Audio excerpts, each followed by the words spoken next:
Welcome to சௌசரோஸ் kitchen. இன்னைக்கு நம்ம சௌசரோஸ் கிச்சனில் கீ மஷ்ரூம் கிரேவி எப்படி செய்யறதுன்னு பார்க்கலாம். அதுக்கு ஒரு கப் ஃபுல்லாக தண்ணி எடுத்துக்கோங்க. இதில் நம்ம கடையில் வாங்கிட்டு வந்த மஷ்ரூமை ஆட் பண்ணிக்கோங்க. மஷ்ரூமை நல்லா வாஷ் பண்ணிக்கலாம்.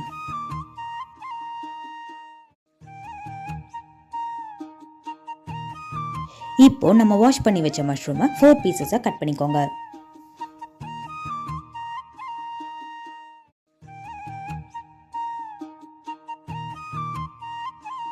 கடாயில் 2 ஸ்பூன் நெய் ஊற்றிக்கோங்க.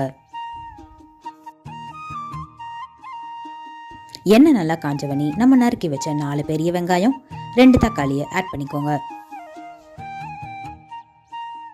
இதை 2 நிமிஷம் வணக்குங்க.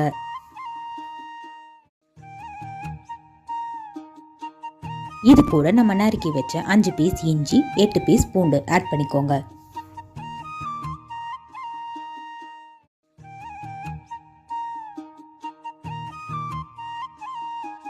இதை 2 நிமிஷம் நல்லா வணக்கிக்கோங்க. இது கூட நம்ம நறுக்கி வச்ச புதினா இலையை சேர்த்திக்கலாம். இது சூடு ஆறுனவனி நல்ல பேஸ்ட் மாதிரி அரைச்சு வச்சுக்கோங்க. ஒரு கடாயில் 3 ஸ்பூன் நெய் எடுத்துக்கோங்க. 2 பீஸ் பட்டை, 2 கிராம்பு, 2 பிரியாணி இலை, 1 ஏலக்காய் சேர்த்திக்கோங்க. இப்போ நம்ம இது கூட நம்ம அரைச்சு வச்ச பேஸ்ட்டை ஆட் பண்ணிக்கலாம். காரத்துக்கு இப்போ 2 ஸ்பூன் மிளகாய் தூள்,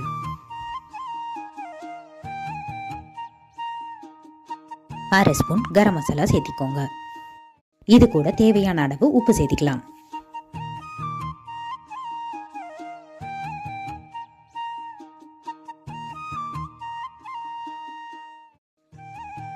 இதை நல்லா மிக்ஸ் பண்ணிக்கோங்க. இது கூட நம்ம 2 கப் தண்ணி சேர்த்திக்கலாம்.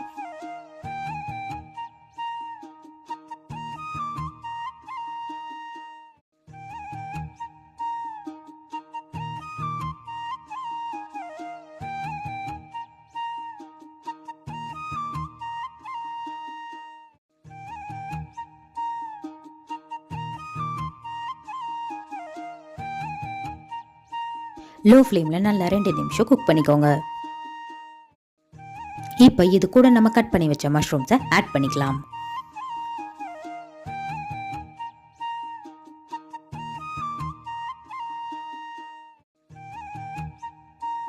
இப்போ இதை நல்லா கிளறி விடுங்க.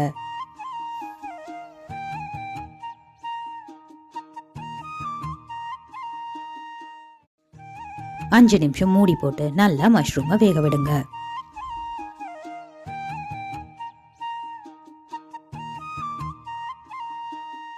அவ்வளவுதான். இது கூட நம்ம நறுக்கி வச்ச கொத்தமல்லி இலையை சேர்த்தி இறக்கணும்னா நம்ம சௌசரோஸ் கிச்சனின் கீ mushroom gravy ready. Thanks for வாட்சிங்.